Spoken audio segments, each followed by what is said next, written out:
I told you can't trust these. Now, Puffy done killed Tupac, man. 50 Cent went on stage last year and said this. Maybe I said because you got Tupac.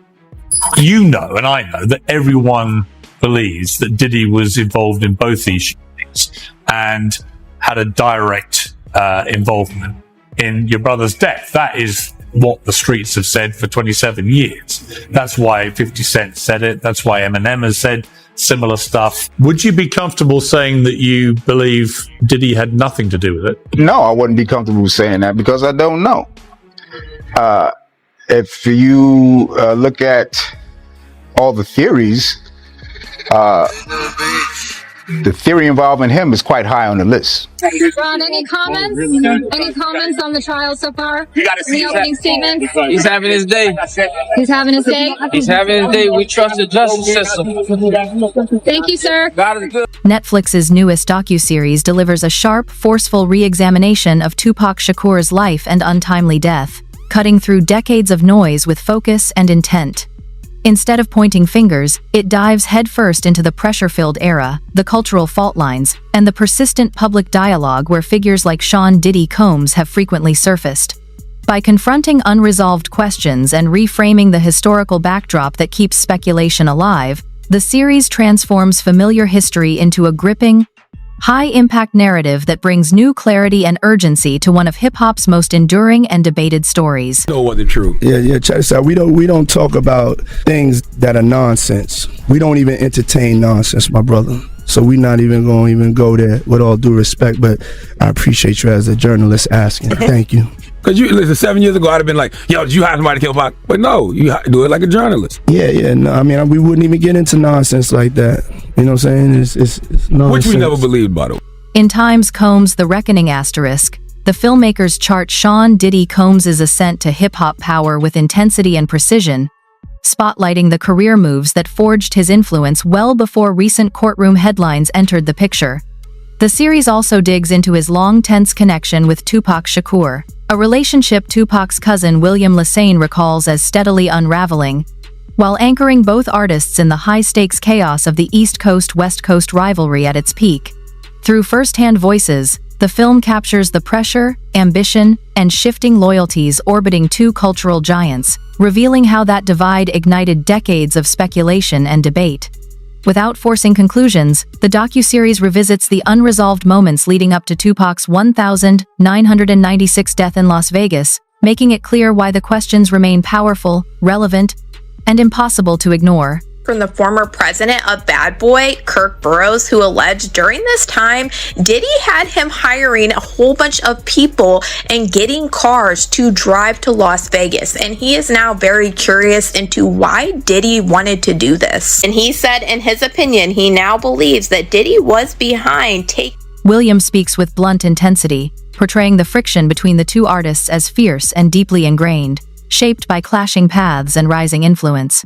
From his perspective, he suggests Diddy may have felt the pressure of Tupac's expanding reach and fearless creative independence, while urging audiences to step back and examine the wider atmosphere surrounding the 1994 New York shooting, an era defined by disorder, confusion, and high emotion, rather than clear answers.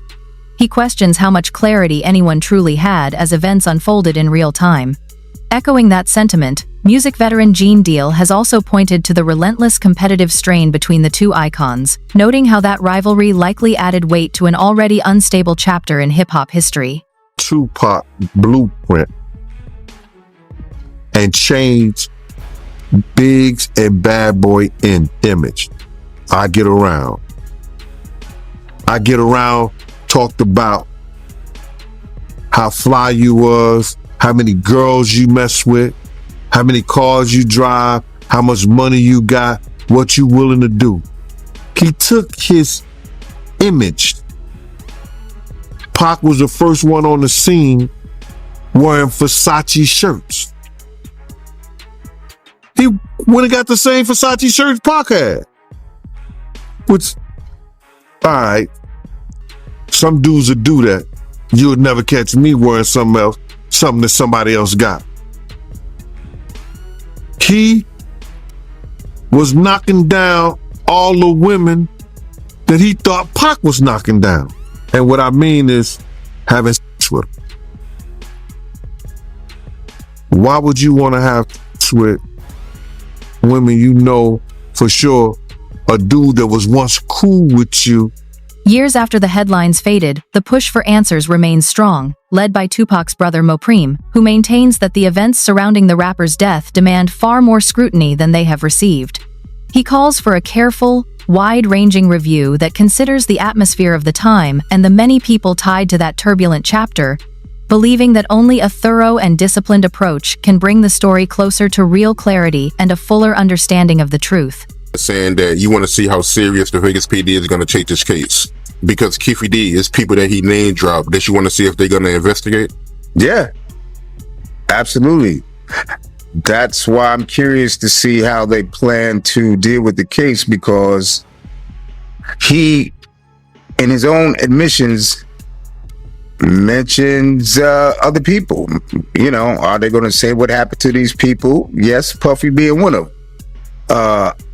I don't know where that's going to lead, but I do believe there were accomplices, and I don't think all of them have been looked at. So, you know, because over the years, you know, it's a lot of years, you know, amongst the family, we talk, we want to figure it out too. We thinking certain things too. So, you know, we're waiting to see if we can trust this process. I feel like it's bigger because I haven't heard anything about that part of the story from the prosecutor's office. I haven't heard anything about Puffy from the prosecutor's office, even though Keefe D implicates him on these videos that they claim they're using to indict him. Even you got a Crip affiliate from somewhere, but you still not gonna talk about the guy that he mentions by name on the thing. Yeah, I mean, you know,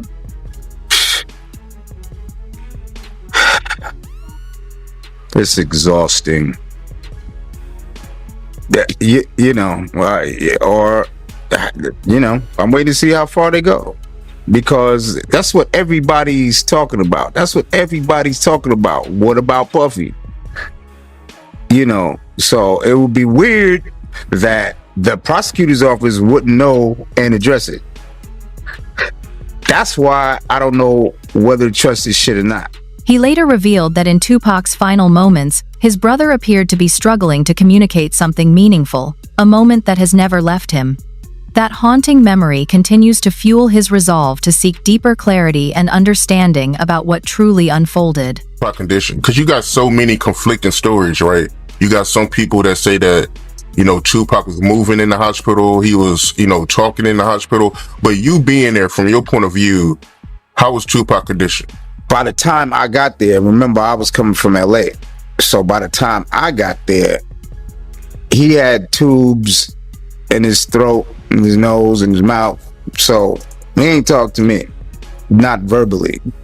He was conscious. He was trying to talk. He did want to talk, but he didn't actually verbalize any words. I always, you know, that's one of my, gonna be one of the biggest mysteries in my life, because he was trying to tell me something. He was trying so hard. He was shaking the bed. He was looking at me, you know, with his big old eyes, you know, and I know he was trying to tell me something, but I don't know. Something else I want to ask you, because I think it would be appropriate before we get off the Vegas thing, last thing, because I know I did an interview with Napoleon, and they all gave me their reasons why Afeni pulled the plug because of his condition, but I mean, it would be more appropriate since you was his brother. Afeni, her decision to pull the plug on him, from your point of view, what made her pull the plug, respectfully? Because he had already flatlined a couple of times,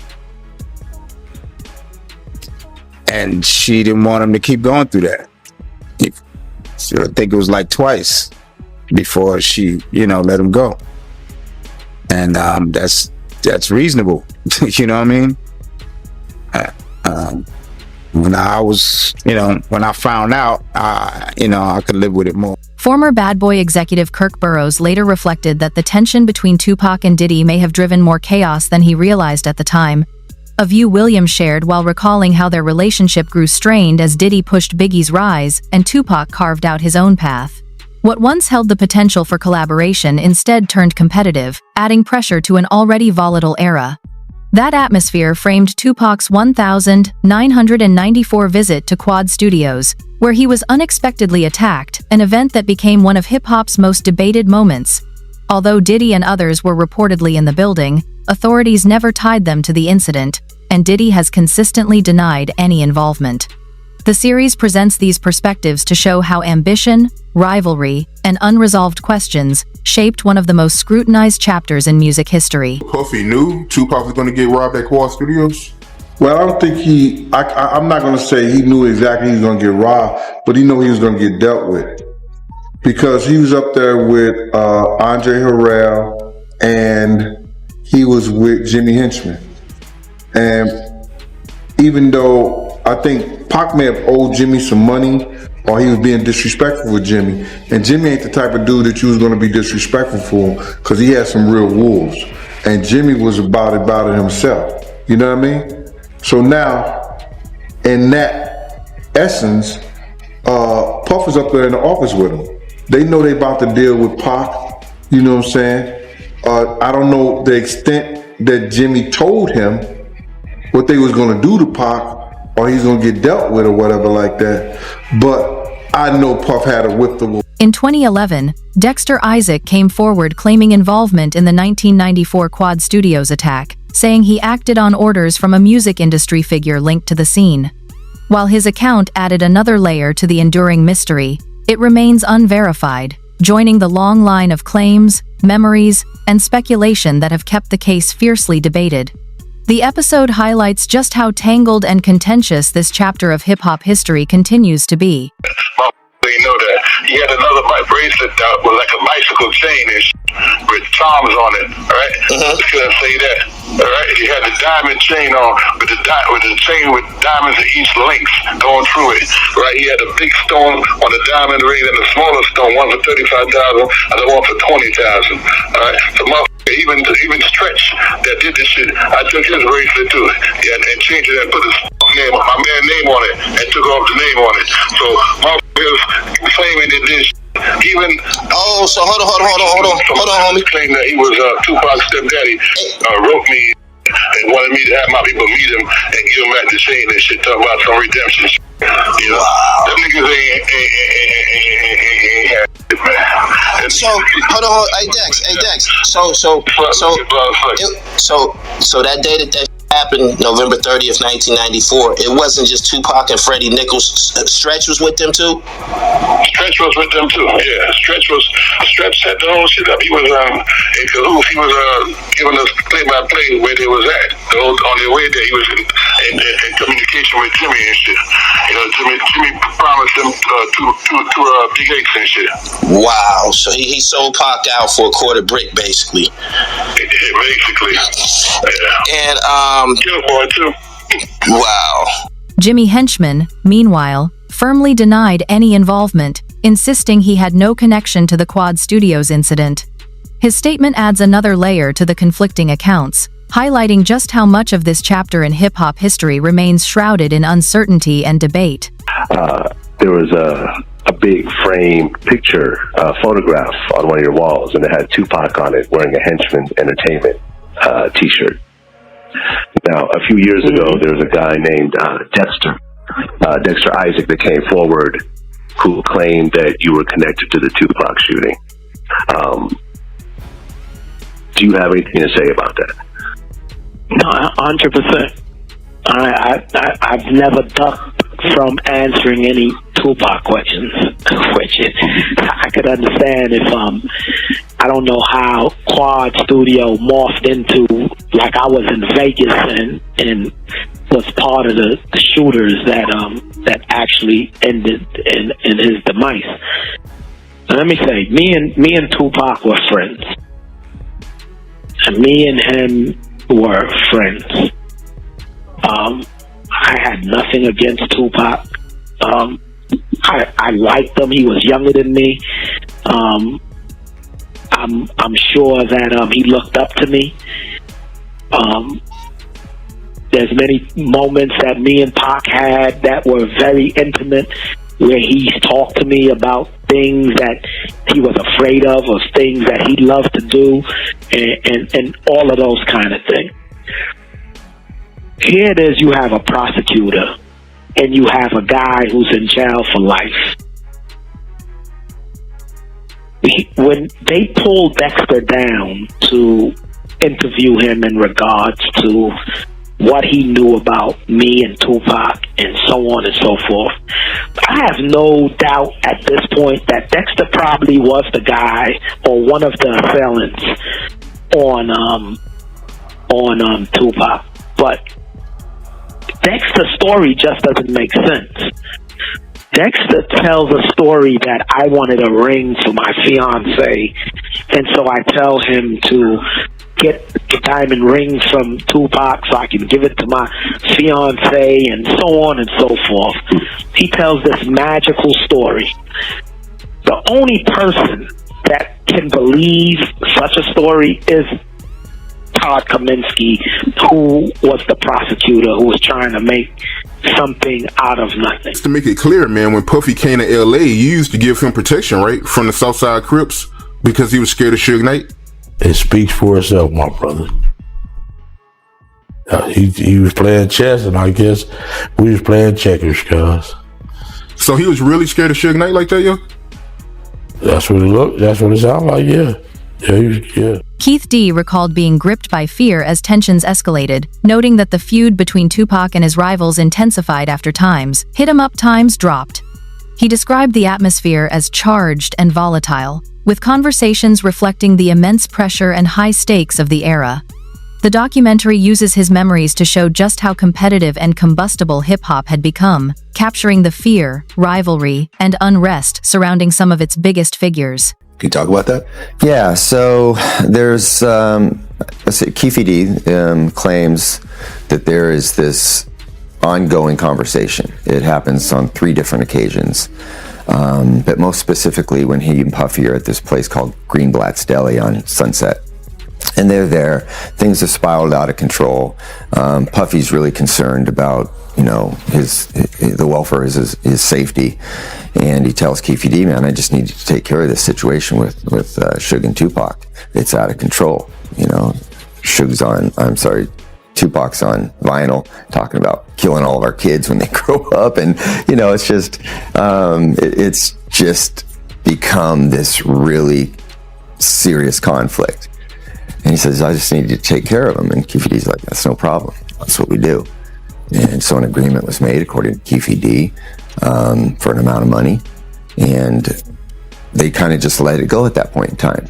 But of course, Keefe D knows in the back of his mind, this is what Puffy wants done.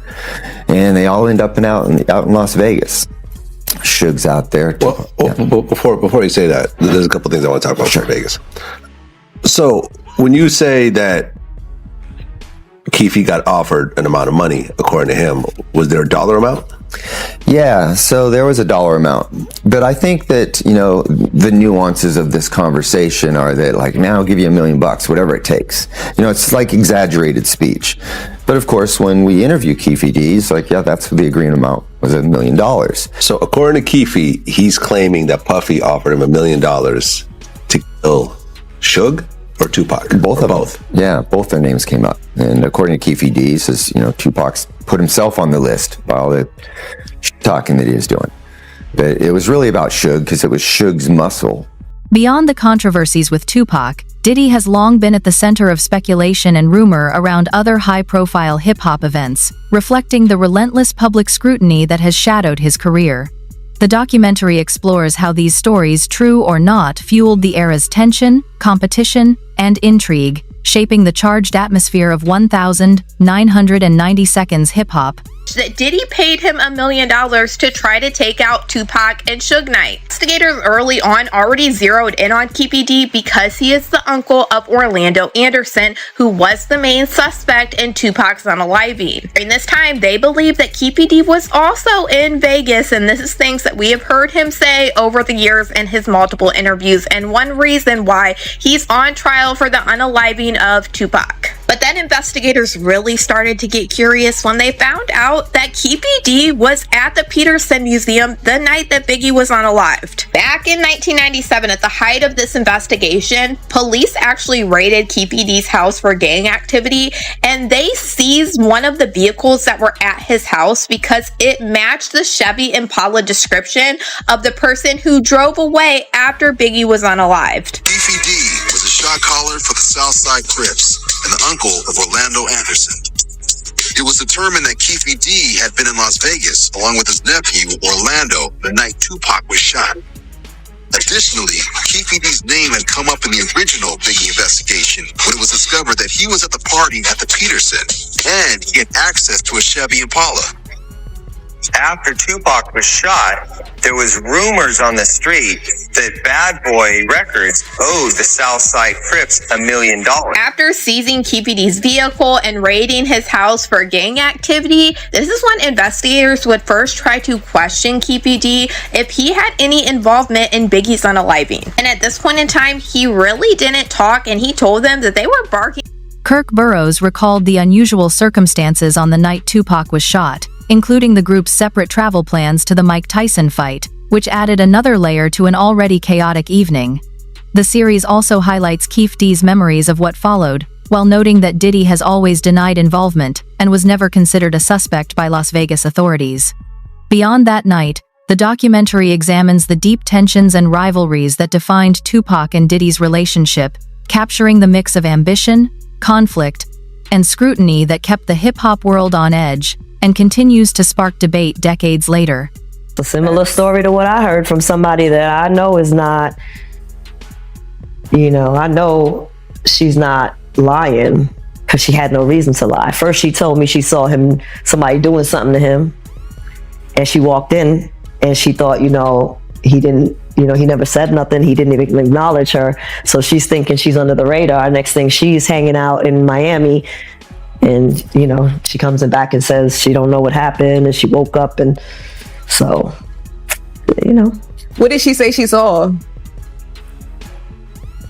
Someone giving him head.